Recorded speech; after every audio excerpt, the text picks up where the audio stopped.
I agreed to transfer schools with my childhood friend who was constantly being bullied, but she backed out on the last day. Her friend teased, "I can't believe you pretended to be bullied all this time just to get rid of Harry. He's your childhood friend. Are you really willing to let him go to another school all by himself?" Lena said indifferently, "It's just another school in the city. How far could it be? I've had enough of him always being around me. Getting some distance between us is just what I wanted." I stood outside the door for a long time that day before deciding to turn and leave. However, on the transfer application, instead of writing Haleswood High School, I wrote the high school that my parents wanted me to go to, which was abroad. Everyone seemed to have forgotten that Lena and I had been worlds apart from the very start. Chapter: The moment I heard the truth, my heart trembled violently. Over the past month, Lena Shaw had been beaten up or falsely accused countless times. I had tried my best to help her avoid harm, but there were always moments I failed, unable to endure it any longer. I suggested that we should transfer schools. At the time, Lena had just been splashed with ice water, her delicate face pale and pitiful, and she helplessly grabbed my hand. "Harry, I don't want to go to a strange place alone." Lena and I had been childhood friends. We had gone to and from school together since nursery, and that had never changed for more than 10 years. Besides, I had secretly admired her in my heart, so in a moment of impulse, I promised her, "Don't be afraid, wherever you go, I'll go with you." But until now, I finally learned that everything she did had been a carefully staged act just to drive me away. I couldn't help but wonder, did Lena hate me that much? The voices in the private room continued, "Harry's truly devoted to you. You're sending him to another school now. Aren't you afraid he'll fall for someone else?" Lena let out a mocking laugh,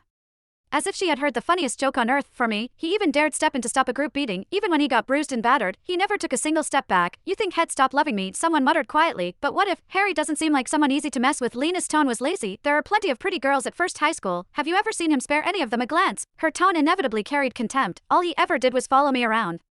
Even a lapdog wasn't as clingy as him." Sharp, grating laughter erupted in the private room, like a slap across my face. I wanted to leave, but my feet felt rooted to the floor, forcing me to listen, and hurt. Someone clicked their tongue in amazement. "This is the first time I've seen someone personally push away a man who liked her." "Respect, girl, but if you didn't like how clingy Harry is, couldn't you have just told him? He doesn't seem like the type who would keep pestering you." Lena clicked her tongue in annoyance. "Harry is too stubborn. If I said it outright, it wouldn't be that easy to make him leave." Then her tone shifted. "Besides, Michael always felt inferior and sad when he saw him. He only got better when I stayed by his side. For Michael's sake, this is the only thing I can do. Harry will just have to suffer for a while." The moment she said that, everyone immediately understood. Lena decided to pretend she was being bullied exactly 1 week after Michael transferred to First High School.